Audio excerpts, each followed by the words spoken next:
আরে এই শরীরে তুই আবার এইসব শুরু করেছিস? হ্যাঁ, আরে তোকে না বারণ করেছি কতবার। এই ঝিমলে, ওই দেখো এই আগুনের পাশে ধোঁয়ার মধ্যে তুই রাখ রাখ। তোকে কে বলেছে রে টিফিন করতে? রাখ তুই। আয় আয়, উঠে আয় উঠে আয় উঠে আয়। উফ, এদিকে আয় এদিকে আয়, বস এখানে। উফ, অনেক হয়েছে। কাশিটা আবার বাড়লো নাকি? আর দেখুন না, এই, এ তো দম আটকে যাচ্ছে তো। কি করা যায় বলুন তো? একটু জল, একটু হ্যাঁ, জল। হ্যাঁ, হ্যাঁ, হ্যাঁ। ঠিক আছিস? আস্তে আস্তে আস্তে আস্তে। এনে এনে, হ্যাঁ। খা। আস্তে খা, আস্তে খা। আর একটু খাবি? একটু খাবি? আচ্ছা তুই আমাকে একটা কথা বল, এত শরীর খারাপ নিয়ে তোকে কে বলেছিল ওখানে টিফিনটা বানাতে? আমাকে বললেই তো আমি বানিয়ে দিতে পারি। হ্যাঁ, বাবার জন্য করে। বাবা বেরোবে জানে। হ্যাঁ, তাই চা করে দেওয়া চাই, টিফিন করে দেওয়া চাই। আচ্ছা, বড় গিন্নি আচ্ছা এসেছে না ঠিক আমার। আছে।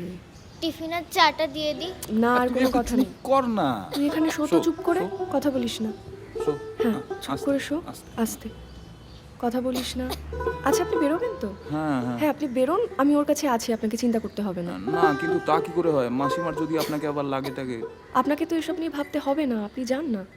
আচ্ছা ডাক্তার কি বললেন? বলছে তো অপারেশনটা করাতেই হবে।